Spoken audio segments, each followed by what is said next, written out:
अस्सलाम वालेकुम। आज मैं आपसे सादुर्रहमान बन के बात करूँगा, ना कि डकी भाई। मैं नहीं चाहता कि कोई ये सोचे कि इस वीडियो का मकसद जो मेरे पे FIR हुई है उसकी कोई जस्टिफिकेशन है। I am simply here to apologise. मेरे किसी भी कंटेंट से अगर आज तक कोई भी नेगेटिवली इम्पैक्ट हुआ है, मैं उस चीज़ के लिए माफ़ी मांगता हूँ। मेरी हमेशा से सिर्फ यही इंटेंशन रही है कि मैं लोगों को एंटरटेन करता रहूँ और कुछ ना कुछ जो है वो मैं नया लाता रहूँ। लेकिन मेरे अनजाने ना अनजाने में अगर मेरे से कोई कंटेंट कभी ऐसा पोस्ट हुआ है जिससे कोई नेगेटिवली इम्पैक्ट हुआ है, या कोई प्रमोशन ऐसी हुई है जिससे कोई नेगेटिवली इम्पैक्ट हुआ है, मैं उस चीज़ के लिए पूरे कौम से माफ़ी मांगता हूँ। Let the court handle. मैं लीगली इस मैटर को एंड तक देखूँगा। मैं कोर्ट्स के साथ पूरी तरह कोऑपरेट करने को रेडी हूँ और कर रहा हूँ। मैं इदारे के साथ पूरी तरह कोऑपरेट करूँगा और जो भी जज साहब मेरे केस का फ़ैसला लेंगे मैं वो कबूल करूँगा। मेरा और मेरी फैमिली का जो 3.5 माह का एक्सपीरियंस है, मैं सिर्फ वो बताने आया हूँ। 16 अगस्त 2025 को जब मैं सो के उठता हूँ तो मैं बड़ा एक्साइटेड होता हूँ, क्योंकि हमने अपने दोस्त वगैरह मेहमान बुलाए होते हैं। हमने अपने घर में दावत रखी होती है। मेरे सब दोस्त आते हैं, बड़ा इंजॉय करते हैं, हम खाना शाना खाते हैं, गपशप लगाते हैं। मेहमान चले जाते हैं, उसके बाद मैं और रूब पैकिंग में लग जाते हैं, क्योंकि हमें मलेशियन गवर्नमेंट का एक इवेंट है, उधर से इनवाइट आया होता है कि डकी भाई आप आएँ, हमारे लिए कुछ वीडियोस वगैरह बनाएं। पूरे पाकिस्तान से उन्होंने एक मेल और एक फ़ीमेल को चुना है, जिसके अंदर मेल में उन्होंने मुझे चुना है। बाकी कंट्रीज़ से भी उन्होंने एक मेल एक फ़ीमेल इनवाइट किए हुए थे और मैं बड़ा एक्साइटेड था कि पूरे पाकिस्तान के अंदर से उन्होंने एक बंदा चूज़ करना है और उन्होंने मुझे चुना। मैं बड़ा ऑनर फील कर रहा। हमने बड़ी जल्दबाजी में पैकिंग की, क्योंकि मेहमान आए होते हैं, हमें टाइम नहीं मिलता और मुझे नहीं पता था कि जब हम पैकिंग करके अपने घर से निकलेंगे तो मेरी ज़िंदगी का सबसे मुश्किल वक्त शुरू हो जाएगा। मेरे वहमो गुमान में भी नहीं था कि मेरे साथ क्या होने जा रहा है। हम जब पैकिंग करके सामान गाड़ी में रखते हैं, गाड़ी हमारी एयरपोर्ट की तरफ चल पड़ती है। एयरपोर्ट पहुंचते हैं, हम सामान अपना अनलोड करते हैं। रात के 9 बजे के करीब हमारी फ़्लाइट होती है। हम काउंटर पे जाते हैं और हमें अपना बोर्डिंग पास मिल जाता है। उसके बाद जहाँ पे इमिग्रेशन होनी होती है, जहाँ पे आपके पासपोर्ट पे एग्जिट स्टैंप लगती है, हम जब वहाँ पे पहुँचते हैं तो वो मेरे से पूछते हैं कि आप पे कोई FIR तो नहीं है। मैंने कहा नहीं। कहता आपका साइबर क्राइम में कोई इशू है क्या? मैंने कहा नहीं। कहते आप हमारे साथ आ जाएं। मैं और अरूब एक दूसरे की तरफ देखते हैं कि ये क्या हो गया। हम किसी को ऑन टाइम ज़्यादा इन्फॉर्म ही नहीं कर पाते हैं। मैंने ज़िया को सिर्फ मैसेज कर दिया है कि ये इस तरह से इशू हो गया है, तो शायद हम फ्लाई ना कर पाएँ, तो आप प्लीज़ गाड़ी जो है वो एयरपोर्ट ले आओ और हमें यहाँ से पिक कर लो। हमें लगा कि शायद हमें बस सिर्फ फ्लाई नहीं करने देंगे और हम घर जा सकेंगे। 5-10 मिनट के बाद इमिग्रेशन वाले हमसे हमारे मोबाइल ले लेते हैं, कहते हैं कि इसको एयरप्लेन मोड पर लगा दें और अरूब की तरफ वो इशारा करते हैं कि अगर आप जाना चाह रही हैं मलेशिया तो आप जा सकती हैं। अरूब ने कहा नहीं, अगर साथ मेरे साथ जा रहा है तो मैं चले जाती हूँ, वरना मैं इधर ही ठीक हूँ। शायद ये मेरी गलती ही, मुझे उसको जाने देना चाहिए था, क्योंकि उसके बाद जिस चीज़ से मेरी फैमिली ने गो थ्रू किया है, मैंने यही रिग्रेट किया कि मुझे अरूब को मलेशिया भेज देना चाहिए था। इमिग्रेशन वाले हमें एक रूम में बैठाए थे। मैं और अरूब बस आपस में गपशप लगा रहे होते हैं कि कोई नहीं कल चले जाएंगे, कोई नहीं दोबारा टिकट करा के परसों चले जाएंगे, इवेंट भी 2 दिन के बाद है, कल चले जाएंगे। हम आपस में यही डिस्कस कर रहे थे। बिल्कुल मेरे अंदर इतना सा भी वहम गुमान नहीं था कि असल में इशू क्या है। 1 घंटे के बाद इमिग्रेशन वाले आते हैं, वो कहते हैं कि आ जाए हमारे साथ। एयरपोर्ट के बाहर NCCI की टीम आई होती है, मुझे वो हथकड़ी लगाते हैं, मेरी गाड़ी में बैठा देते हैं। अरूब कहती कि मैंने भी साथ आना है। मैंने उसको कहा नहीं, तुम घर चली जाओ, मुझे नहीं पता क्या सीन है, मैं हैंडल कर लूँ। वो गाड़ी भी चल पड़ी थी, गाड़ी सीधा चलेगी NCCI ऑफिस गुलबर्ग। इस वक्त यूट्यूबर डकी भाई की गिरफ्तारी का हर तरफ चर्चा है। डकी भाई को लाहौर एयरपोर्ट पर उस वक्त गिरफ्तार किया गया जब अब इन्होंने मुल्क जा रहा था। NCCI लाहौर ने मारूफ यूट्यूबर सादुर्रहमान उर्फ डकी भाई के खिलाफ मुख्तलिफ इल्जाम के तहत मुकदमा दर्ज कर लिया। साइबर क्राइम एजेंसी ने यूट्यूबर साद उर्फ डकी भाई के खिलाफ मुकदमा दर्ज कर लिया है। मशहूर यूट्यूबर डकी भाई कल रात से गिरफ्तार है। पाकिस्तान के सबसे मशहूर यूट्यूबर डकी भाई एक बार फिर बड़ी मुश्किल में फंस गए हैं। मुल्जिम को गुज़श्ता रात लाहौर एयरपोर्ट से गिरफ्तार किया गया था। यूट्यूबर डकी भाई बड़ी मुश्किल में, हुक्म जारी, मदाहों के लिए बुरी खबर। डकी भाई डकी भाई डकी भाई डकी भाई डकी भाई डकी भाई डकी भाई।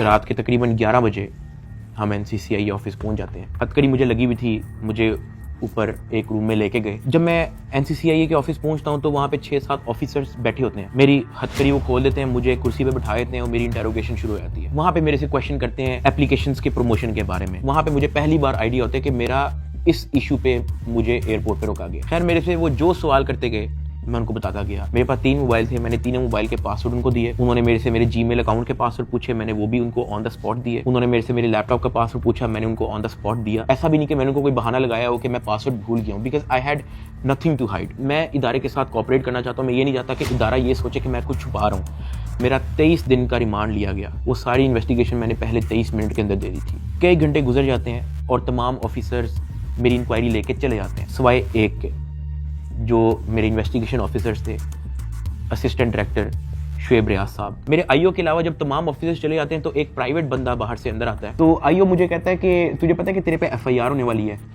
मैंने कहा यार मुझे थोड़ा सा एक्सप्लेन कर दें कि मेरे पे केस क्या है और क्या एफआईआर है और मैंने किया क्या है। तो जो प्राइवेट बंदा था जो बाद में आया था ना, वो कहता कि यार तेरे बहुत बड़े मामला आते हैं, तेरा बहुत बड़ा मैटर है, तेरे पीछे ISI है, तेरे पीछे MI है, तेरे पीछे क्या क्या एजेंसी है। कहता तुझे पता ही नहीं है कि तूने क्या किया। तो वो मेरे पे ये इंप्रेशन डाला कि हर इदारा जो है वो मेरे पीछे पड़ गया। साथ ही कहता कि लेकिन अगर आप हमारे साथ कोऑपरेट करेंगे तो हम आपके साथ कोऑपरेट करेंगे। मेरा तो काम ही कोई नहीं है। मैं सुबह उठता हूँ, फैमिली को टाइम दिया, बेगम को टाइम दिया, एक आधे दोस्त को टाइम दिया, जाके व्लॉग वगैरह बना लिया, घर आए, सो गए, दैट्स इट। इसके अलावा मेरी लाइफ में कुछ है ही। मेरे माइंड में 100 सवाल आना शुरू हो गए, लेकिन मेरे पास जवाब किसी का नहीं था। खैर उन्होंने मेरे पे FIR दे दी, मुझे हवालात में बंद कर दिया। मैंने जिंदगी में कभी हवालात नहीं देखी थी।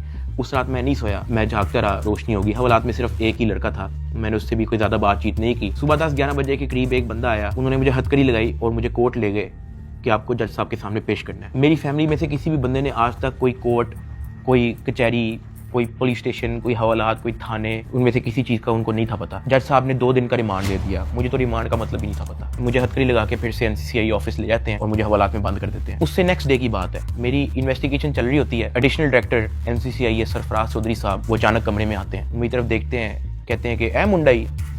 आईओ कहते हैं हाँ जी। कहते हैं इसको लेके आओ मेरे पास। आईओ हथकड़ी पकड़ता है, मेरे हाथ पे लगाता है और कहता चल। मुझे जब हथकड़ी लगा के एडिशनल डायरेक्टर रूम में लेके जाते हैं तो वहाँ पे 5 ऑफिसर्स बैठे होते हैं। एडिशनल डायरेक्टर सरफराज चौधरी साहब मेरे से पूछते हैं कि तुम कौन से एप्लीकेशन के कंट्री हेड हो। मैंने कहा कि सर मैं किसी एप्लीकेशन का कोई कंट्री हेड नहीं हूँ। वो अपनी कुर्सी से अचानक उठता है, कहता तेरी माँ किधर से आता है पैसा तेरे पास। मैंने कहा सर मैं यूट्यूबर हूँ, मेरे 8 मिलियन सब्सक्राइबर हैं, उधर एडसेंस अभी मैं बात कर ही रहा होता हूँ। कहता है कि तुम मेरे वतन अजीज के बच्चों को खराब कर रहे हो, क्या करता है तुम्हारा बाप। मैंने कहा जी यूनिवर्सिटी के अंदर प्रोफेसर हैं। तो कहता तुम इतने क्यों हो। मैं चुप रहता हूँ। वो चीख के बोलते, कहता बोल।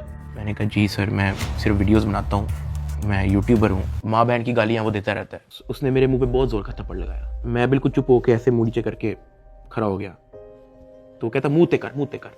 अभी मैंने मुंह पर किया नहीं था। वो जोर से चीख के कहता मुंह ते कर। अभी मैंने वो मुंह पर किया ही था, उसने मुझे दूसरा थप्पड़ लगाया। मैं वहाँ पे बड़ा हेल्पलेस फील कर रहा कि यार मेरे से ऐसा क्या हो गया। मैं भी ये सोच ही रहा था, उसने मुझे तीसरा थप्पड़ लगाया। मुझे माँ बहन की गालियां दी जा रहा है। मैं अपना मुंह नीचे करके खड़ा हुआ हूँ तो मेरे थप्पड़ इधर लगता है, फिर वो कहता था मुंह पर कर, फिर मेरा थप्पड़ इधर लगता है। वो मारी गया जब तक उसका दिल नहीं भरा। मैंने तो गिने भी नहीं है कि उसने मुझे थप्पड़ कितने मारे हैं। फिर वो मुझे कहता कि अपनी टांगे बैंड कर। मैंने अपनी टांगे बैंड कर ली। कहता हाथ ऊपर कर। मैंने अपना हाथ ऊपर कर लिया। वो घर में एक वीडियो कॉल लगाता है जो एक बच्चा रिसीव करता है जिसकी एस्टिमेटेड तकरीबन एज होगी 7 साल। एक हाथ में सिगरेट होती है। वो उस बच्चे से पूछता है कि डकी बाई को जानते हो। वो बच्चा कहता है जी। वो बैक कैमरा ऑन करता है, मेरे हाथ खड़े होते हैं, टांगे बैंड होती हैं। वो कैमरे से दिखाता है उस बच्चे को कि कौन है ये। कहता है डकी भाई। तो कहता कि तुम इसके प्रोग्राम देखते हो। कहता जी। वो पीछे जो प्राइवेट मुलाजिम खड़ा होता है जो बहुत जोर का पीछे थप्पड़ मारता है। सरफराज चौधरी साहब उस 7 साल के बच्चे को कहते हैं ये देखो इसके साथ क्या हो रहा है, आप देखोगे तुम इसका प्रोग्राम। कहता नहीं, चलो फटाफट इसको गालियां दो। बच्चा कहता है कि सरफराज चौधरी साहब कहते हैं और का बच्चा। सरफराज चौधरी साहब कहते हैं और का बच्चा। थप्पड़ वो मारी जा रहा होता है पीछे। वो वीडियो कॉल पे उस बच्चे को दिखा रहा होता है कि ये तुम इसके प्रोग्राम देखते हो और ये मैं क्या बताऊं यार। खैर मैं तब बड़ा हेल्पलेस होता हूँ। मैं समझ नहीं आती कि मैं क्या करूं और किस तरह इससे निकलूं। मैंने क्या किया ऐसा। खैर वो सरफराज चौधरी कहता है कि इसको ले जाओ, इसकी तरीके से तफ्तीश करो। जबकि मैं डे 1 को आया हूं। मैं सब कुछ, मोबाइल का पासवर्ड, मैंने लैपटॉप के पासवर्ड, मैंने जीमेल के पासवर्ड, मैंने एक चीज नहीं छोड़ी। मुझे आज जितने ऑफिसर्स थे वहां पे, मुझे एक ऑफिसर आके दिखा दे, बता दे कि डकी भाई ने हमें ये चीज नहीं थी दी इसलिए हमने मारा है, वो तफ्तीश के अंदर इस जगह कोऑपरेट नहीं था कर रहा इसलिए हमने मारा है। मुझे एक बंदा आके दिखा दे यार। मेरा 23 दिन का रिमांड लिया मैंने, पहले 23 मिनट के अंदर उनको सब कुछ दिया। मुझे ऊपर ले गए, मेरे से एक बंदा मिलने आया हुआ था, जावा फूड्स, मेरा एक जानने वाला है जिसने हमारे घर में, जब हमारे घर में दावत थी तो उसकी केटरिंग की थी। अब क्योंकि मुझे फ्रेश मार के ऊपर लेके गए थे, मेरी आंखों में आंसू थे, तो वो जब मिलने आया हुआ था वो अचानक अपनी सीट से खड़ा हुआ और उसने मेरी तरफ देखा कि क्या हुआ है। मैंने कहा कि यार मैं इनके साथ पूरी तरह कोऑपरेट कर रहा हूँ, वो फिर भी मुझे मारी जा रहे हैं, मुझे माँ बहन की गालियां दे रहे हैं। तो अगर आपकी यहाँ पे किसी ऑफिसर से बातचीत है, आप उनसे काइंडली रिक्वेस्ट करें कि यार मुझे मारे कम, या मुझे तब मारे जब मैं आपको कुछ छुपा रहा हूँ या आपको कुछ गलत बता रहा हूँ, तब मार लें, लेकिन मुझे मारे कम। वो बड़ा परेशान हुआ, वो बाहर चला गया, कुछ खाने को मेरे लिए लेके आया था, पिज्जा या कोई बर्गर लेके आया था। बाहर जाके मुझे नहीं पता कि उनके जानने वाले थे जुनैद सलीम जो एंकर हैं, उन्होंने कहीं उनको बात बता दी। जुनैद सलीम साहब ने जो है वो अपने पॉडकास्ट के अंदर इसका जिक्र कर दिया कि मेरा एक जानने वाला वहाँ पे गया तो डक्की भाई इस हालत में था।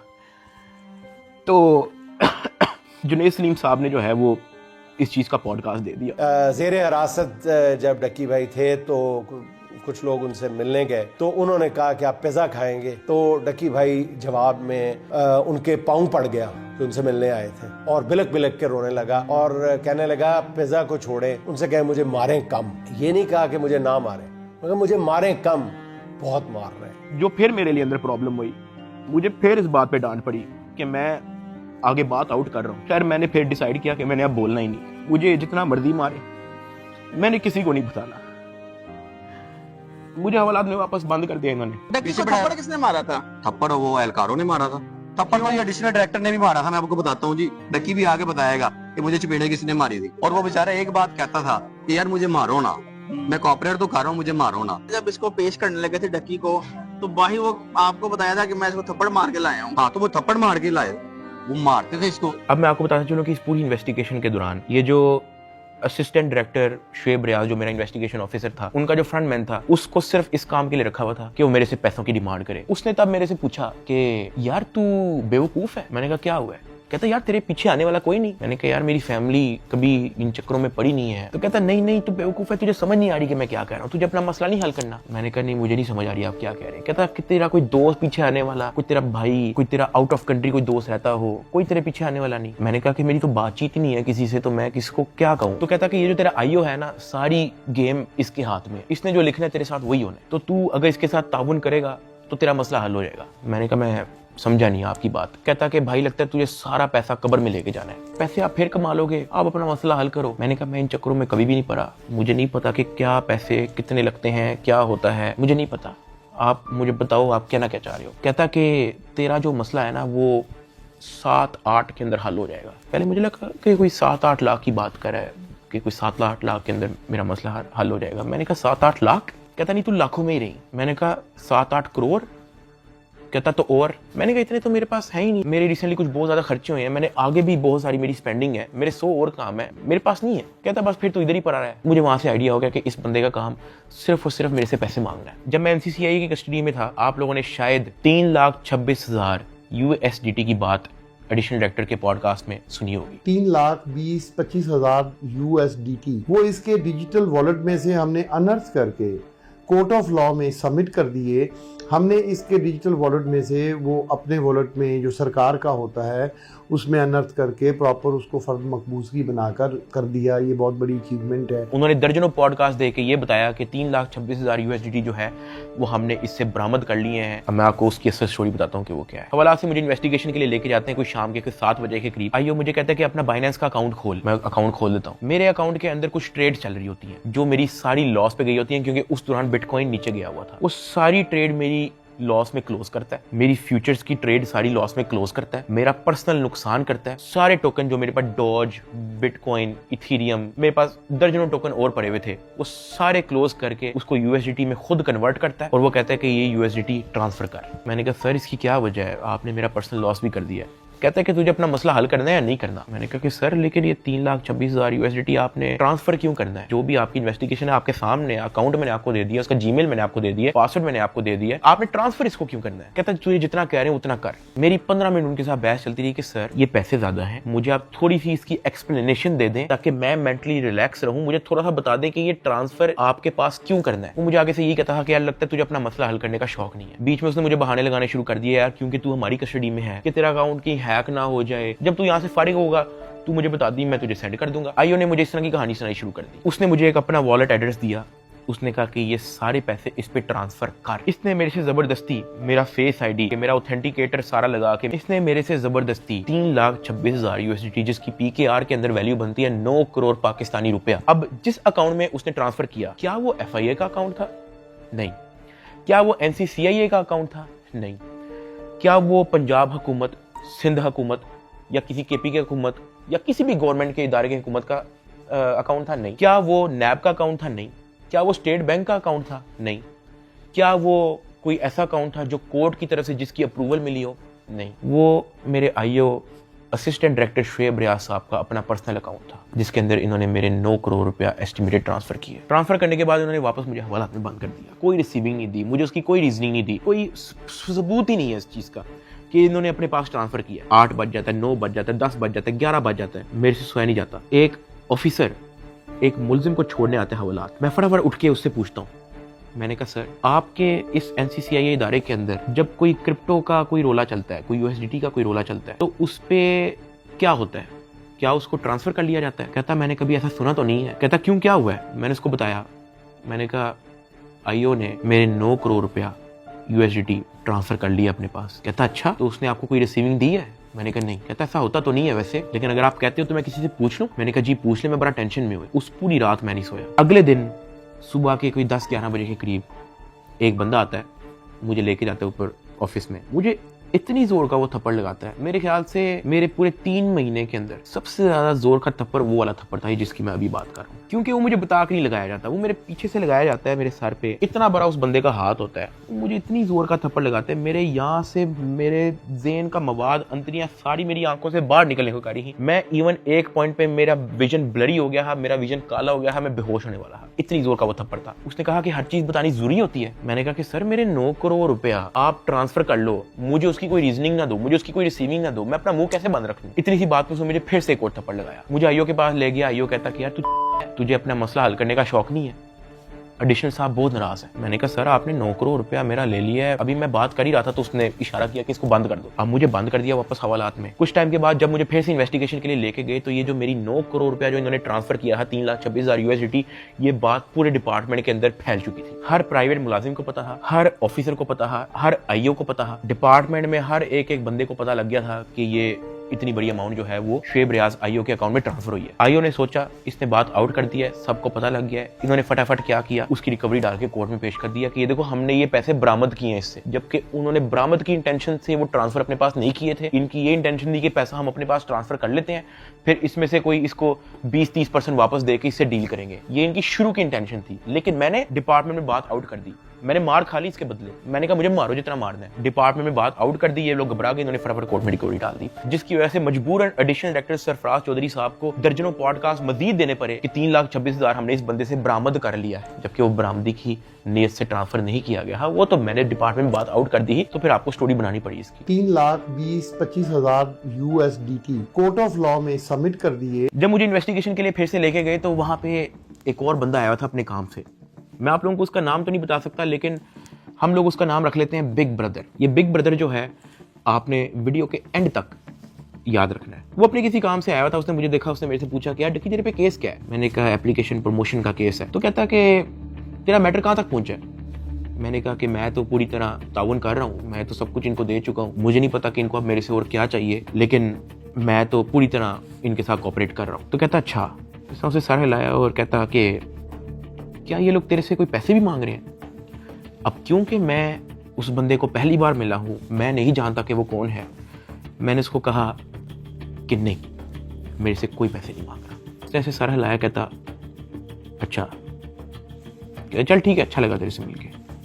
वो अपने कामों में लग गया। खैर मेरी इन्वेस्टिगेशन के बाद उन्होंने फिर से मुझे जेल में हवालात में बंद कर दिया। इन्होंने अपनी पूरी कोशिश की कि हम इससे पैसे लें, हम इससे पैसे का पूछें। जब इनको आइडिया हुआ कि मैं इनको किसी भी तरह से एंटरटेन नहीं कर रहा, इन्होंने बहाने से मेरी फैमिली को बुला लिया। अरूब और मेरी अम्मा, उनको ये कह के बुलाया गया कि मेरी उनके साथ मुलाकात। मुझे जब हवालात से ऊपर लेके गए तो अरूब बैठी हुई थी और उसकी इंटेरोगेशन हो रही थी। उसका मोबाइल जो है वो इन्वेस्टिगेशन ऑफिसर के हाथ में था। तो मैंने इन्वेस्टिगेशन ऑफिसर शुएब रियाज साहब से पूछा कि ये आपने इनका मोबाइल क्यों लिया? तो कहता कि इन पे भी FIR होगी। तो अरूब घबरा गई। उसने कहा मेरे पे FIR क्यों होगी? उसने कहा कि आपने तो हमें साथ से मिलने के लिए बुलाया है, मुझे और मामा को के साथ से मुलाकात हो जाएगी। तो कहता कि नहीं, FIR हो ना हो, ये जो आपके शोहर की FIR है इसी में बड़ी जगह है, हम आपको इसी में नामजद करेंगे। अरूब घबरा गई। मैंने अरूब की तरफ देखा, मैंने अरूब की तरफ इशारा किया कि मैंने कहा बस बिल्कुल चुप होके बैठ जाओ, बस ये वक्त गुजारो, बस इस वक्त हम कुछ नहीं कर सकते। खैर वो अरूब से कुछ क्वेश्चन उन्होंने पूछने शुरू कर दिए। मैंने यही कोशिश की कि मैं जल्दी से जल्दी अरूब को वापस भेज दूं घर। उसका मोबाइल वापस मिले ना मिले डजंट मैटर, वो घर जाए। आईओ ने अरूब का मोबाइल रख लिया। मैंने अरूब को कहा कि अब तुम घर जाओ और तुमने वापस नहीं आना। जब अरूब घर गई है तो उसने जब वकीलों से डिस्कस किया तो वकीलों ने कहा कोई बात नहीं, हम प्री अरेस्ट बेल करवा लेंगे। तो अरूब ने कहा ओके। अगले दिन उन्होंने जाके प्री अरेस्ट बेल करवा ली।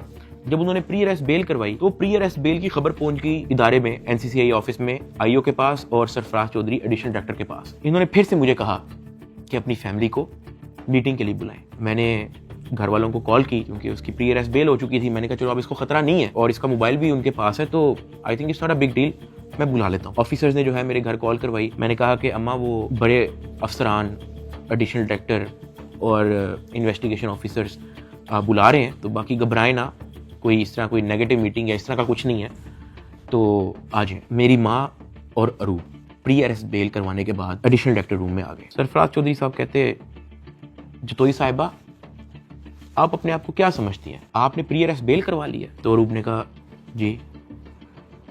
तो कहता अच्छा करवाएं, जो आपने करना करें। 5 रुपए का एक नया सफ़ा आता है, हम एक नई FIR लिखेंगे और आपको पकड़ लेंगे। अरूब मेरी तरफ देख रही है कि ये क्या है, ये किस तरह की मीटिंग है। मेरी माँ परेशान, लाल उनके चेहरे हो गए थे सबके। एडिशनल डायरेक्टर सरफराज चौधरी साहब ने फिर अपना मोबाइल खोला, वहाँ WhatsApp खोला, उन्होंने ऊपर लिखा जज, और ऐसे मेरी माँ को और मेरी वाइफ को लिस्ट दिखाई ऐसे स्क्रॉल करके कि ये देखो मेरा इस जज से भी ताल्लुक है, मेरा इन जज से भी ताल्लुक है, मेरा इस जज से भी ताल्लुक है, क्या कर लेंगे आप? जब वो इस तरह जजेस की लिस्ट दिखा रहा था तो उसने बड़े ऊंचे अल्फाज में बोला कि यहाँ पे जज भी मैं हूँ, यहाँ पे वकील भी मैं हूँ, यहाँ पे सब कुछ मैं हूँ, जितनी आपने प्री अरेस्ट बेल करवानी है करवाएं, नया पर्चे में हम पकड़ लेंगे। हमारे पास कुछ कहने को नहीं था। मैंने वहाँ पे सिर्फ सर को कहा कि जी सर आप बिल्कुल सही कह रहे हैं। मैंने अपने घर वालों की तरफ देखा, मैंने उनको इशारा किया कि प्लीज़ वक्त गुजारें बस। मेरे घर वालों के चेहरे लाल हो गए हैं, मतलब बिल्कुल आप कह लो कि उनके पास कुछ कहने को नहीं थे। दे वर शेकिंग। वो बातें करता गया, हम लोग घबरा गए थे। हमने बस वेट किया कि यार ये कब हमें फारिग करेगा। जब उसने कहा ठीक है आप जा सकते हैं, मैं, अरूब और मेरी माँ जब उस एडिशनल डायरेक्टर रूम से बाहर निकले, मेरी माँ की आंखों में आंसू थे, अरूब की आंखों में आंसू थे। मैंने कहा कि यार मुझे बहाने से कहते हैं कि आप लोगों को बुला लो, फिर ये इस तरह की हरकतें करते हैं, डराने धमकाने वाली, ब्लैकमेलिंग, थ्रेट्स। मैंने कहा ये सिर्फ और सिर्फ इनका पैसे मांगने का तरीका है ताकि हम डर जाएं, इनको कुछ पैसे दे दें और हमारी जान छोड़ेंगे। तो ये इस तरीके से मुझे, मेरी फैमिली को ज़हनी अजियत देते रहे हैं, ब्लैकमेल करते रहे हैं। अरूब का राइट बनता है कि वो प्री अरेस्ट बेल करवा के आए। आपने अपनी इन्वेस्टिगेशन करनी है, करें। उसने तो अपना मोबाइल भी दे दिया, आप जब बुला रहे हो वो आ रही है, फिर भी आप उसको थ्रेट कर रहे हो कि जी आपने प्री अरेस्ट बेल करवा लिया, कोई बात नहीं, 5 रुपए का नया सफा आएगा, हम आपको फिर अरेस्ट कर लेंगे। और ये सब इनका तौर तरीका था कि हम लोग किसी तरह टूट जाए और ये जितने पैसे मांगे हम लोग फौरी इनको दे दें। इस दौरान आईओ और उसका जो फ्रंट मैन है, जब उनको पता लगा कि मैं और मेरी फैमिली किसी भी तरह से इनको एंटरटेन नहीं कर रही, कोई पैसों के मामले में लिफ्ट नहीं करवा रही, तो इन्होंने मेरे एक दोस्त से बात की और उस दोस्त को कहा कि इसको मुझे आके कहो कि ये पैसों से मसला हल होगा। उसकी जो भी गपशप हुई मेरे दोस्त ने वापस आके बताई, कहता कि ये पैसे ही मांग रहे हैं। मैंने कहा यार इस तरीके से मेरी फैमिली को ब्लैकमेल कर रहे हैं, इस तरीके से मुझे टॉर्चर कर रहे हैं, ये लोग चाहते क्या है? वो ये कह रहे हैं कि अरूब को हम पर्चे में नामजद ना करें और उस पर कोई नया पर्चा ना दें और उसको अरेस्ट ना करें, उसका वो 1 करोड़ रुपया मांग रहे हैं। मैंने कहा भाई इन्होंने मेरा बैंक अकाउंट ब्लॉक कर दिया, इन्होंने मेरी USDT भी अपनी जेब में डाली, मेरे अब्बा जी का बैंक अकाउंट ब्लॉक है, मेरी अम्मा जी का बैंक अकाउंट भी इन्होंने ब्लॉक कर दिया है, अरूब का बैंक अकाउंट इन्होंने ब्लॉक कर दिया है, जिया का बैंक अकाउंट इन्होंने ब्लॉक कर दिया है, इवन मुनीब जो अंडर 18 है उसका बैंक अकाउंट भी ब्लॉक कर दिया है। कहानी यहाँ पे ख़त्म नहीं हुई। मेरे दादा अब्बू जिनका मैंने आज तक व्लॉग में जिक्र नहीं किया, आज तक उनकी अपीयरेंस नहीं हुई, 80 साल एंड अबव की उनकी उम्र है, उनका बैंक अकाउंट भी ब्लॉक कर दिया। मेरे पास 1 टका नहीं है इनको देने के लिए। सॉरी। उसने मेरी बात सुनी, कहता अच्छा। उसने एज इट इज जब ये बात आईओ को बताई, आईओ आगे से इसको कहता कि इन्हां दे कोल 40-50 करोड़ रुपया सैट नहीं पड़ा। मेरे दोस्त ने एज इट इज मुझे ये बात आके बताई। अब क्योंकि मेरी फैमिली ऐसे मेंटल टॉर्चर से गुजर चुकी थी, जब मेरे दोस्त ने ये बात मेरी फैमिली को बताई, मेरी फैमिली ने घबरा के कहा कि प्लीज आप किसी और से बात कर लें, अगर वो हमें लोन दे सकता है, कोई उधार हमें दे सकता है तो दे दे। मेरे दोस्त ने इवन मेरे एक और दोस्त से भी बात की, उसने मना कर दिया, कहता यार हम नहीं कर सकते, 1 करोड़ रुपए बहुत ज्यादा है। मेरे दोस्त ने फिर आईओ से बात की, आईओ कहता कि हम 60 लाख से नीचे नहीं लेंगे, अरूब की हद तक, अभी हम डकी की बात नहीं कर रहे। ये बात जब उसने मुझे आके बताई, मैंने कहा मेरे पास है ही नहीं 60 लाख, या मेरे पास 60 रुपए नहीं है, सब कुछ इन्होंने ले लिया। अगले दिन मेरी कोर्ट में पेशी थी, मेरा रिमांड लेने के लिए जब कोर्ट में गए तो मेरी फैमिली वहां पे आई हुई थी। उन्होंने मेरे से हाथ जोड़ के, रंग उनके उड़े हुए थे, कहा कि साद जो कह रहे हैं इनको प्लीज दे दो। अरूब कांप रही थी, कहती कि मुझे पकड़ लेंगे, मुझे पता भी नहीं है कि इनको कैसे हैंडल करना है, मुझे नहीं पता कि आगे मेरे साथ ये लोग क्या करेंगे, प्लीज ये जो मांग रहे हैं दे दो। जब मैंने उनकी शक्लें देखी फैमिली की, मैंने कहा ठीक है, लेकिन मेरे पास 60 लाख रुपए वाकई में नहीं है, आप किसी से बात कर लें। मेरे मामू आउट ऑफ कंट्री रहते हैं, वो ऑस्ट्रेलिया से फ्लाई करके आए हैं, जो हमने इनको ये सारी कहानी बताई है। मेरे एक मामू इधर पाकिस्तान में होते हैं, वो भी आए हैं, उनसे हमें उधार लेना पड़ा कि प्लीज हमारी हेल्प कर दें, हमारा ये मसला है, हमें 60 लाख रुपया उधार चाहिए। उन्होंने 60 लाख रुपया हमें कैश अरेंज करके दिया, वो कैश हमने इन लोगों को पहुंचाया। इनको पैसे जो है मेरे भाई ने भिजवाए थे, मुझे तो पता भी नहीं था कि इनको पैसे पहुंच गए हैं या वो मेरे मामू ने दिए हैं, ये सारी बातों का मुझे बाद में पता लगा। जब इनको पैसे पहुंच चुके थे, अगले दिन मुझे एडिशनल डायरेक्टर सरफराज चौधरी साहब ने मुझे फिर से कहा कि आप अपनी फैमिली को, अगर आपने मीटिंग करनी है तो आप बुला लें। मैंने कहा जी ठीक है, मैंने अपनी फैमिली को बुला लिया, और तब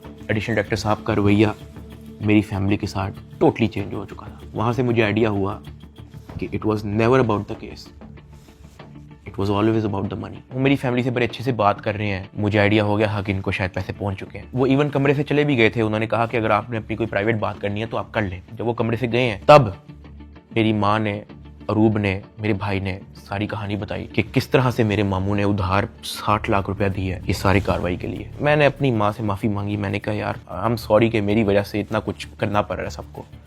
कहती कोई बात नहीं, अल्लाह पाक देख रहा है, इट्स ओके। खैर मेरी फैमिली को 5-10 मिनट दिए हैं मेरे से बात करने के लिए, और वो चले गए। अब तक मेरा 16-17 दिन का रिमांड हो चुका था, इतना लंबा रिमांड होता नहीं है। अभी वीडियो में कुछ टाइम पहले मैंने आपको कहा था कि बिग ब्रदर एक बंदा आपने याद रखना है। ये बिग ब्रदर इस बार फिर से एनसीसीआई ऑफिस आता है, लेकिन ये इस बार मेरे से मिलने आता है। मेरे से पूछता है कि किधर तक पहुंचा तेरा केस। मैंने कहा कि सर मेरी तरफ से तो मैं सब कुछ दे चुका हूँ, मुझे नहीं पता कि इनका क्या इरादा है। उसने मेरे से पूछा कि यार इतना लंबा तेरा रिमांड क्यों हुआ है। मैंने कहा सर नो आइडिया, जबकि मैं इनको सब कुछ दे चुका हूँ। इनके पास मेरे सारे मोबाइल हैं, इन्होंने मेरी वाइफ को भी नामजद किया है, सारे ईमेल पासवर्ड लिए हुए हैं, सब कुछ इनके पास है, ये फिर भी मेरा रिमांड डिमांड करते हैं। कहता अच्छा, तो इन्होंने पैसों की बात की है तेरे से? क्योंकि मैं उस बंदे पे उस तरह से ट्रस्ट नहीं था करता। मैंने कहा नहीं, इन्होंने मेरे से कोई पैसों की बात नहीं की। कहता किसी ने इशारा दिया हो, किसी ने इनडायरेक्टली तेरे से डिमांड की हो, या किसी ने कहा हो कि तू अगर पैसे दे देगा तो तेरी छूट हो जाएगी। फिर वही बात कि मुझे नहीं था पता कि वो बंदा कौन है। मैंने उसको कहा कि नहीं। उसने मेरी तरफ देखा ऐसा, कहता आर यू श्योर?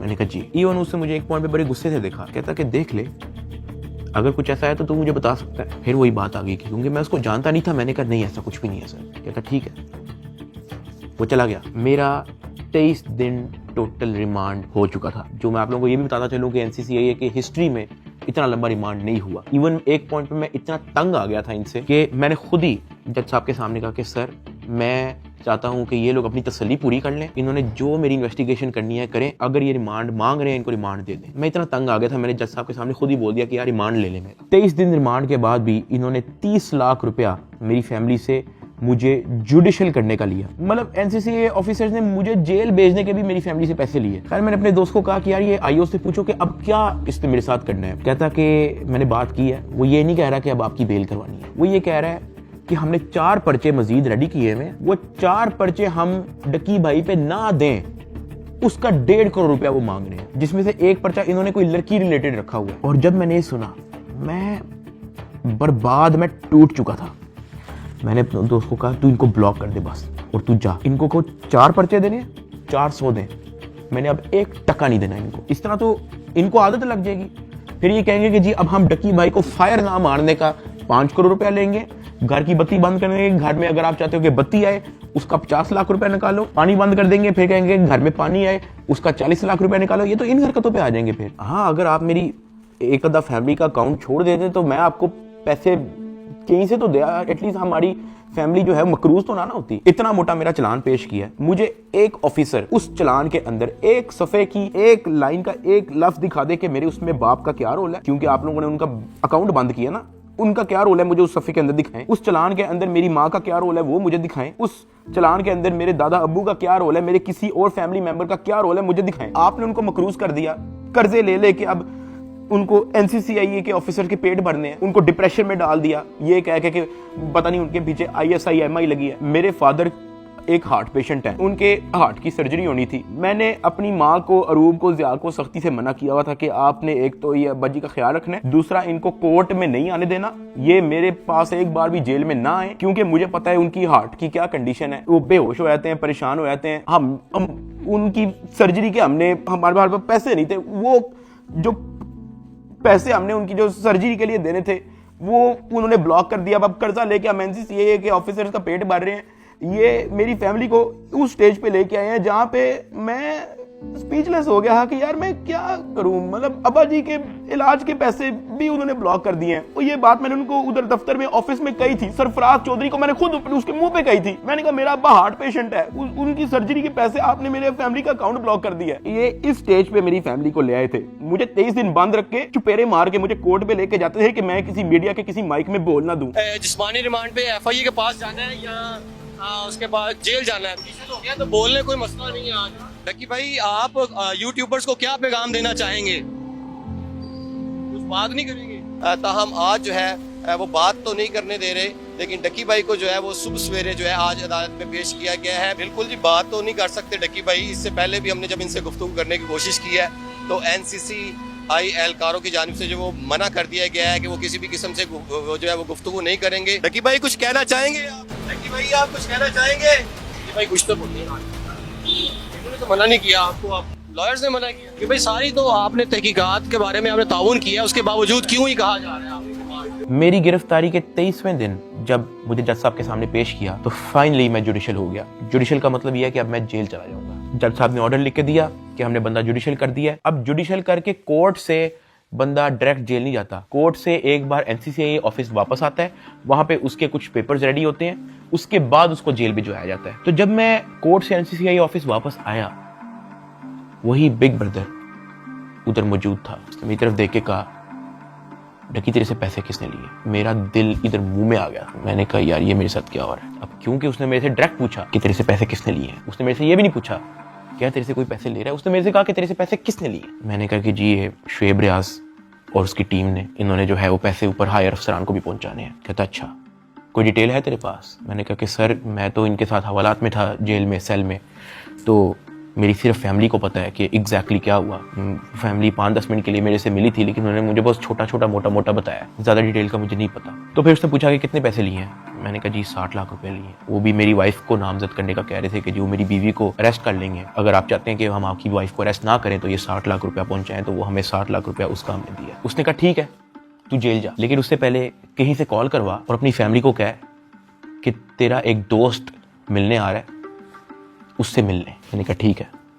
मैंने कहीं से मोबाइल अरेंज किया, मैंने फटाफट मामा को कॉल की, मुझे सिर्फ मामा का नंबर याद था। मैंने उनको कहा कि मेरा एक दोस्त आएगा, उससे मिलने। बिग ब्रदर वहां से चला गया। 5-10 मिनट के बाद मुझे भी पुलिस के डाले में बिठाया और मुझे जेल ले गए। डक्की भाई को जो है तकरीबन 22 रोज़ा जिस्मानी रिमांड के बाद जब अदालत में पेश किया गया तो अदालत ने गुज़श्ता रोज जो है डक्की भाई को जुडिशल रिमांड पर जो है वो जेल भेज दिया। देख सकते हैं कि डक्की भाई को जो है वो जेल मुंतकिल किया जा रहा है। 9 सितंबर 2025 को मुझे जेल भेज दिया जाता है। मैंने अपनी ज़िंदगी में वहमो गुमान में भी नहीं सोचा होना कि मेरी ज़िंदगी में ये दिन भी आएगा। जब मैं जेल जाता हूँ सबसे पहले तो मेरी चेकिंग होती है, बालों के अंदर, अंडर आर्म्स, आपकी नाक के अंदर भी देखते हैं, वो आपके कान के अंदर, आपके मुंह के अंदर, आपके लिप्स ऊपर करके आपकी ज़ुबान निकाल के। चेकिंग होने के बाद मुझे लेके जाया जाता है मेरे सेल की तरफ, जिसको जेल की ज़ुबान में चक्की कहते हैं। जेल के सेल का साइज़ आप ऐसा समझो कि कुछ 6 से 7 टाइलें हैं ना, उतना साइज़ होगा।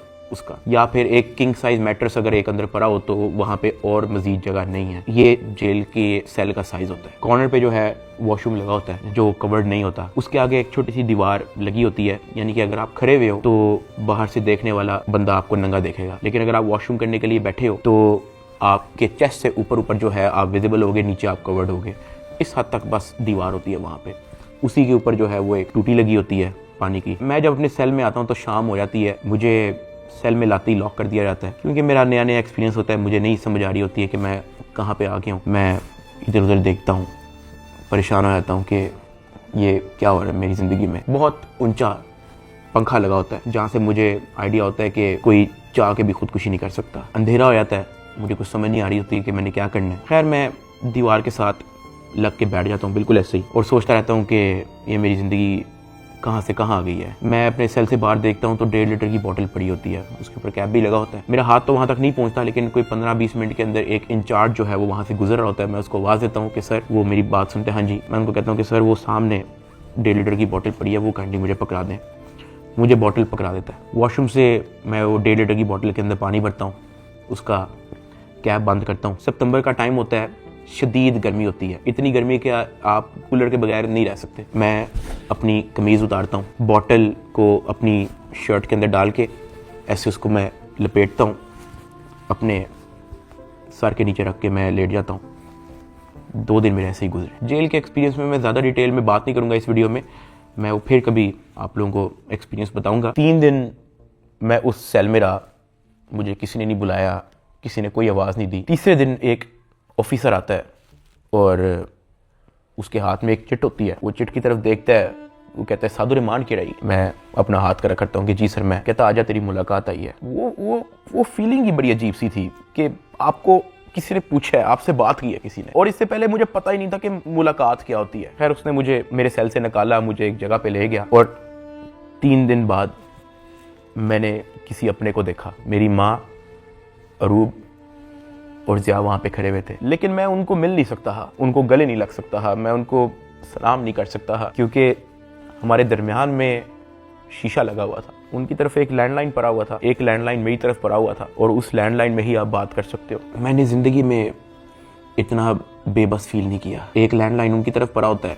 एक लैंडलाइन मेरी तरफ पड़ा होता है। एक तरफ से अरूब फ़ोन उठाती है, दूसरी तरफ से मैं फ़ोन उठाता हूँ, और वो कहती है क्या हाल है।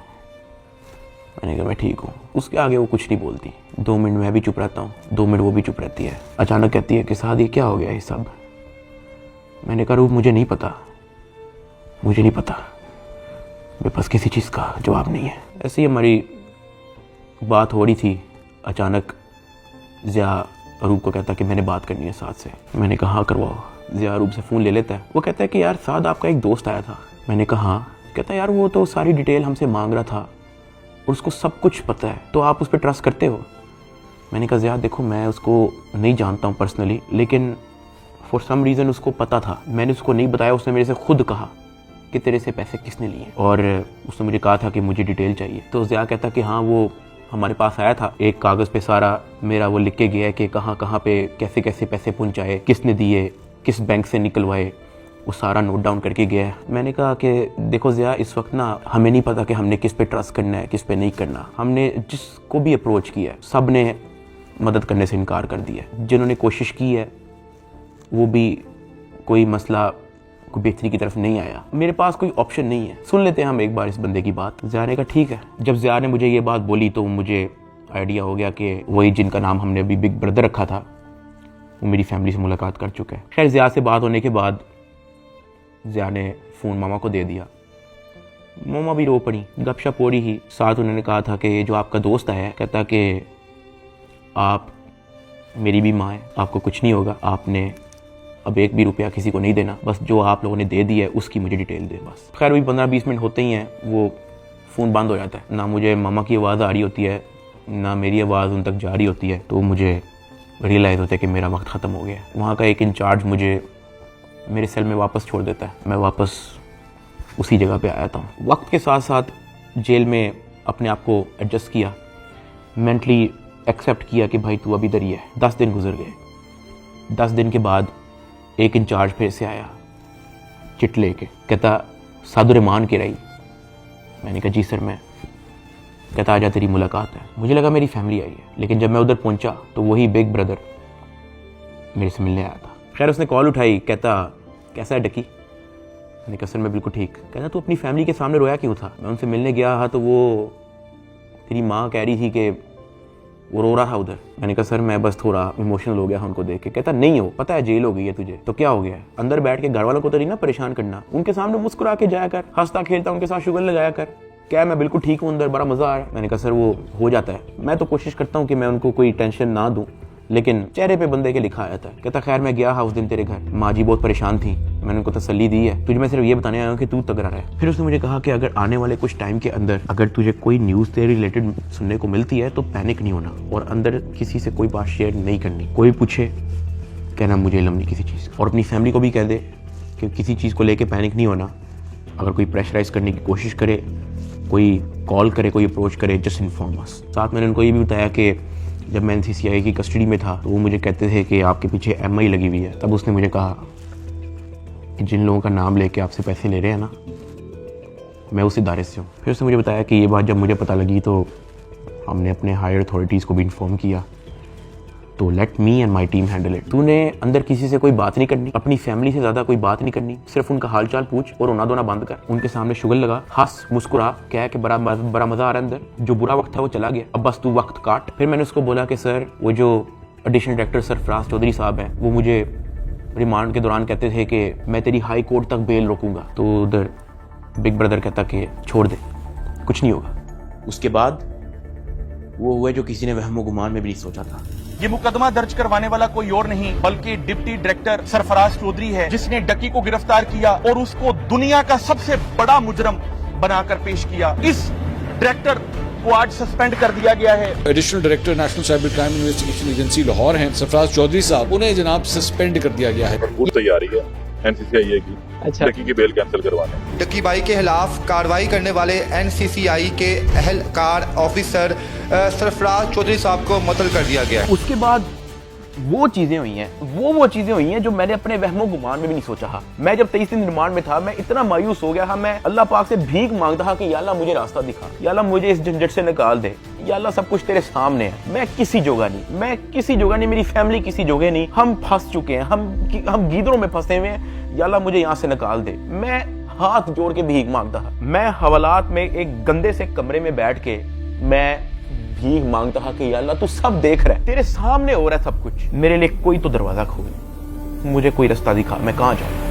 NCCI अफसरान की गिरफ्तारी पर मुकदमा यूट्यूबर डकी भाई की अहलिया अरूब जतोई की मुद्दत में दर्ज किया गया। डकी भाई की फैमिली से रिश्वत लेने का ये मामला, NCCI के अफसरान का जिस्मानी रिमांड मंजूर। अरूब जतोई ने दरखास्त दी है national cyber crime investigation agency के 8 अफसरों और 1 फ्रंटमैन पर। ये हो क्या रहा है? बैटिंग एप्स को रोकने वाले ही बैटिंग ऐप के जरिए पैसे मंगवा रहे हैं। मुकदमा डकी भाई की अहलिया अरूब जतोई की मुद्दत में दर्ज किया गया। 12 लोग हिरासत में हैं FIA के। अफसर शुएब रियाद और सरफराज चौधरी, उन्होंने रिलीफ के नाम पर अरूब जतोई से रिश्वत मांगी। पर 90 लाख रुपए की रकम बतौर रिश्वत वसूल की गई। वो लोग जिनके कंधों पे निजाम की हिफाजत की जिम्मेदारी रखी गई थी, वही खुद इस निजाम में नकब लगाने जो तफ्तीशी थे, आज वो मुलजिम के रूप में अपने ही इदारे के सामने जवाब दे। 7 अफसरान ने ओहदों से इस्तीफा दे दिया। तो 90 लाख रुपए रिश्वत लेने के केस में NCCI के एडिशनल डायरेक्टर समेत 6 अफसरान का जिस्मानी रिमांड मंजूर कर लिया गया है। अरूब जतोई इस बात पर डट गई हैं कि NCCI अफसरान जिन्होंने उनसे रिश्वत ली है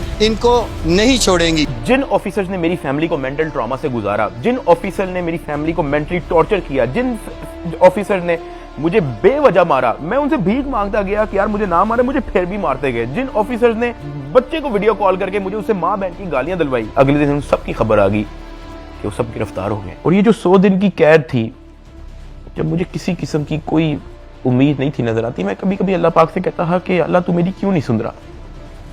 लेकिन ये सब जब मुझे खबरें सुनने को मिली तो मैंने रियलाइज किया कि अल्लाह ने मेरी तभी सुन ली थी जब बिग ब्रदर मुझे फर्स्ट टाइम NCCI ऑफिस में मिला और उसने मेरे से पूछा था कि तेरे पे केस क्या है। इसमें मैं FIA एंटी करप्शन इदारे को बड़ा अप्रिशिएट करना चाहूंगा, जिन्होंने मेरी फैमिली का सारा केस सुना, मेरी फैमिली के एक मेंबर के पास जाके उन्होंने उनकी स्टोरी सारी सुनी उनका बयान लिया, इन पे FIR लॉन्च की और ये सब कुछ हुआ। वहां से मुझे रियलाइज हुआ कि इदारे बुरे नहीं होते, कुछ लोग होते हैं जो बुरे होते हैं। और अनफॉर्चुनेटली मेरे केस के अंदर भी मुझे बुरे लोग मिले, लेकिन क्योंकि अच्छे लोग भी एग्जिस्ट करते थे, अल्लाह पाक ने उनको वसीला बनाया, उनको हमारे पास भेजा। 16 अगस्त को मैं गिरफ्तार हुआ। 100 दिन टॉर्चर, ऐसा रोलर कोस्टर जो मैंने ज़िंदगी में कभी भी नहीं सोचा था मैं और मेरी फैमिली ने गुजारा। 100 दिन के बाद जस्टिस शहराम सरवर, मैं उनको सल्यूट करता हूँ, उन्होंने मुझे बेल दी हाई कोर्ट से। मैं जब जेल में था, जब सबसे पहले मुझे इस चीज़ की न्यूज़ मिली कि डकी तेरी बेल हो गई है, तब जो मेरी बॉडी पे खून दौड़ा था उसके लिए मैंने 100 दिन इंतज़ार किया। मैं तो जम गया था, मैं ख़त्म हो गया था, मैं बर्बाद हो गया था। सही बताऊँ तो मैं हार मान ली थी, मैं टूट चुका था। मुझे नहीं पता था कि मैं क्या करूँगा। ये 100 दिनों में क्या क्या हुआ, ये वीडियो तो शायद 40-50 मिनट की होगी। अगर मैं आपको बताना शुरू करूं तो ये वीडियो 4-5 घंटे की होनी चाहिए। बहुत सारी चीज़ें मेरी मजबूरी है, मैं नहीं बता सकता। इवन ये जो भाई थे जिनका नाम हमने बिग ब्रदर रखा था, उनसे मैंने रिक्वेस्ट की, मैंने कहा सर मुझे लोगों को बताने दें कि आपने हमारी फैमिली के लिए क्या क्या किया। कहता डकी, we work in the shadows, हमें आपकी अप्रिसिएशन नहीं चाहिए, ये हमारी ड्यूटी थी। आपकी माँ हमारी माँ है, आपकी फैमिली हमारी फैमिली है। ना हम चाहते हैं कि आप हमारा नाम लें, ना हम चाहते हैं कि आप हमें मेंशन करें। उसने कहा क्योंकि हमारे इदारे का नाम लेके आपको और आपकी फैमिली से फाइनेंशियल बेनिफिट्स ले रहे हैं, तो we have to step in. इदारे की ट्रेनिंग ही ऐसी है कि अगर हमारे इदारे का कोई नाम लेके अपने लिए कोई बेनिफिट लेगा तो उसकी कोई टॉलरेंस नहीं है। ये हमारी ड्यूटी है, we are here to serve this country. अगर आप गलत होते या आपकी फैमिली गलत होती तो हम आपका साथ ना देते, लेकिन हमने देखा कि हमारी माँ मुश्किल में है, हमारी बेटी मुश्किल में है, हमारा भाई मुश्किल में है, तो हमें आपकी अप्रिसिएशन ही चाहिए। खुश रहें। और मैं बड़ा हैरान हुआ कि एक तरफ NCCI ऑफिसर्स हैं जो दर्जनों पॉडकास्ट दे रहे हैं पब्लिकली, लेकिन बैक एंड पे वो क्या हरकत करें उस चीज़ का किसी को नहीं पता। और दूसरी तरफ ये बिग ब्रदर का इंस्टीट्यूशन जिन्होंने दिन रात एक कर दिया मेरी फैमिली के लिए। और जब मैंने उनका कहा कि मुझे बताने दे लोगों को, तो कहते हमें क्रेडिट नहीं चाहिए। सेल्फलेसली काम किया और एक भी पॉडकास्ट, उनके एक भी ऑफिसर ने एक भी इंटरव्यू नहीं दिया, just working in the shadows. और मुझे और मेरी फैमिली को उन पे फख्र है। और मेरी सिंपैथी हर उस फैमिली के साथ है जो कभी इन करप्ट NCCI ऑफिसर्स के थ्रू अफेक्ट हुई है। अल्लाह पाक किसी की फैमिली को उस चीज़ से ना गुजारे जिस चीज़ से मेरी फैमिली गुजरी है। एक और चीज़ की बड़ी कन्फ्यूजन थी कि मेरे एक्चुअली वकला कौन है। तो मेरा केस जो है वो बैरिस्टर अमृत शेख देख रही हैं और एडवोकेट उस्मान लतीफ़ जो मेरा केस आगे परसू कर रहे हैं। लेकिन मैंने सबकी वीडियोस देखी हैं, जितने वकला हैं जिन्होंने मेरे लिए स्टैंड लिया, मैंने सबके टिकटॉक वीडियोस देखी हैं। मैं दिल से उन तमाम एडवोकेट्स का शुक्रगुजार हूँ जिन्होंने मेरे लिए स्टैंड लिया। इस पूरे 100 दिन के अंदर जो मेन सवाल लोगों का था ना, वो ये था कि यार डकी भाई आप तो इस मामले से फारिग होने के बाद मुल्क छोड़ के चले जाओगे। लेकिन मैं आप लोगों को एक बात बताऊं, 8 साल हो गए हैं मुझे यूट्यूब पे आए हुए। मैंने सिर्फ अच्छा टाइम देखा है। जहां 8 साल इस मुल्क ने मुझे सब कुछ दिया, इस मुल्क के लोगों ने मुझे प्यार दिया, इस मुल्क के लोगों ने मुझे सपोर्ट दी, तो ये 3 महीने की मुश्किल में मैं मुल्क छोड़ के जाऊंगा तो ये तो मेरी सेल्फिशनेस है कि जहां 8 साल इस मुल्क ने आप पे कोई मुश्किल नहीं आने दी, तो 3 महीने की मुश्किल पे मैं इस मुल्क को छोड़ के कैसे जा सकता हूं। मैं इधर ही हूं, मैं कहीं नहीं जा रहा। पाकिस्तान ने ही मुझे सब कुछ दिया है, पाकिस्तान में ही मैं रहूंगा। यहाँ पे मैं वीडियो को एंड कर रहा हूँ। इस पूरे 100 दिन के अंदर मैंने बहुत कुछ सीखा। कोई भी आके पीछे नहीं आता आपकी फैमिली के अलावा। मेरी माँ कोर्ट के धक्के खाती रही है। उनका क्या काम है कोर्ट में? उन्होंने कौन सा वहाँ पे कोई बयान देना है या कोई स्टेटमेंट देनी है, या वो कौन सी वकील है जो उनका कोर्ट में कोई काम है? वो सिर्फ वहाँ पे इसलिए आती ही कि मुझे कुछ 30-40 सेकंड के लिए अपने बेटे की झलक देखने को मिल जाए, मैं बस देख लूँ कि यार मेरा बेटा ठीक है। सिर्फ इसलिए आती रही है, एक दिन भी उन्होंने मिस नहीं किया। आज के दौर में जहाँ वफादारी तो मजाक बन के रह गई है, अरूब मेरे साथ एंड तक खड़ी रही। उसको डराया गया, धमकाया गया, ब्लैकमेल किया गया। इवन एक पॉइंट में मैंने उसको ये भी कहा था कि जब तक ये मैटर हल नहीं होता तुम आउट ऑफ कंट्री चले जाओ। वो तब भी मेरे साथ खड़ी रही। मैं जेल में था और मेरे लिए मर्दों से लड़ती रही है। और सही बताऊं तो कोई भी नहीं करता ऐसा। हल्का सा मर्द पे बुरा टाइम आता है, औरतें छोड़ के चली जाती हैं, लेकिन अरूब मेरे साथ खड़ी रही। मैं एहसान कभी भी नहीं भूलूंगा। ज़िया अपने सारे काम छोड़ के, अपना यूनिवर्सिटी छोड़ के, अपनी सारी स्टडीज छोड़ के, अपना यूट्यूब चैनल छोड़ के मेरे साथ खड़ा रहा, मेरे साथ एफर्ट उसने एंड तक रखी। मेरे अब्बा जी हार्ट पेशेंट, उनको मैंने मना किया हुआ कि आपने बाहर नहीं निकलना। उनके बैंक अकाउंट बंद है, उधार पे हैं। मेरे लिए डेली मैसेज भेजते हैं अम्मा के थ्रू कि हमारी दुआएं सदा आपके साथ हैं, आपने घबराना नहीं है। मैंने सिर्फ ये रियलाइज़ किया कि आपकी फैमिली के अलावा कुछ मैटर नहीं करता इस दुनिया में।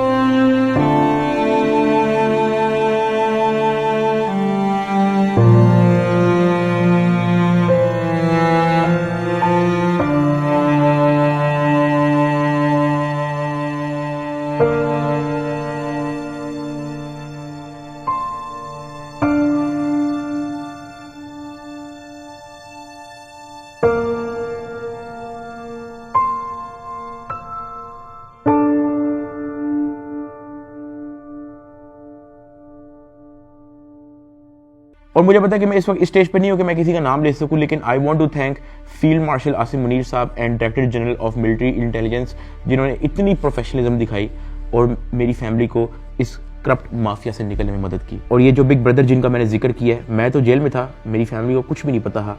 जब जब उनको कोई परेशानी होती ही, जब जब उनको कोई सवाल होता था, जब उनको किसी चीज़ की टेंशन होती ही, ये जो बिग ब्रदर है ये और इनकी टीम हमेशा उनके लिए अवेलेबल रही है। और इस तरह का clean up operation in corrupt mafia के अगेंस्ट आज तक पाकिस्तान की तारीख में नहीं हुआ। और ये सब क्रेडिट जो है ये इंटेलिजेंस एजेंसीज को जाता है। और जैसे मैंने आपको कहा कि मैं आप लोगों को सब कुछ तो नहीं बता सकता, मैं अगर बताना शुरू करूं तो ये वीडियो कोई 40-50 मिनट की नहीं, ये वीडियो कोई 4 घंटे की होगी। वैसे भी आप लोग कहोगे कि ये झूठ बोल रहा है, ये तो कोई टॉम क्रूज की मिशन इम्पॉसिबल हॉलीवुड मूवी की स्क्रिप्ट बता रहा है। मैं बस यही कहना चाहता हूँ कि मैं और मेरी फैमिली हमेशा इनके शुक्रगुजार है। मैं आप सबको थैंक यू कहना चाहूंगा कि आप लोगों ने मुश्किल टाइम पे भी मेरा साथ नहीं छोड़ा। मैंने घर आके सोशल मीडिया देखा है, आप सबके कमेंट्स पढ़े हैं, मैंने आप सबकी वीडियोस, आप सबके एडिट्स मैंने देखे हैं। मुझे याद है गिरफ्तारी से पहले व्लॉग्स के अंदर मैं कहा करता था कि गाइस हमने 9 मिलियन सब्सक्राइबर्स करने हैं, लेकिन वो ख्वाब हमारा अधूरा रह गया। मैं गिरफ्तार हो गया, मेरे पास मेरा चैनल भी नहीं था, मैं जेल में था, मुझे लगा कि सब कुछ खत्म हो गया, this is the end, Ducky भाई is no more, he is finished. अचानक एक इंचार्ज आता है, कहते डकी भाई तेरे 9 मिलियन सब्सक्राइबर्स हो गए हैं, मुबारक हो। That is where I realised कि maybe this is not the end, maybe this is start of something else. I want to appreciate every single one of you. मैं जिंदगी भर नहीं भूलूंगा आप लोगों का एहसान। अभी इस वीडियो में मैंने आप लोगों को बोला कि यार अगर मैं सब कुछ बताना शुरू करूं तो ये वीडियो 4-5 घंटे की हो जाएगी। और साथ मैंने आप लोगों को ये भी बोला कि मैं आप लोगों को कुछ लोगों का नाम नहीं बता सकता, तो हम उनका नाम बिग ब्रदर रख देते हैं। बट लेकिन समटाइम सब कुछ जानना जरूरी भी नहीं होता। मैं बाहर आ गया हूँ, यही बहुत है। जब मैं जेल से वापस आया तो मैंने बहुत सारे लोगों की कहानियां देखी। कोई पॉडकास्ट पे कुछ कह रहा है, कोई यूट्यूबर कुछ कह रहा है, कोई टिकटॉकर कुछ कह रहा है, कोई जर्नलिस्ट कुछ कह रहा है। और मैंने उन सबको देख के बस कहा कि यार किसी को कुछ भी नहीं पता, सबकी अपनी अपनी कहानी है और सब झूठ है। असल में क्या हुआ है वो मुझे पता है। Let that be a mystery. Pakistan जिंदाबाद, पाक फौज जिंदाबाद। अल्लाह हाफिज।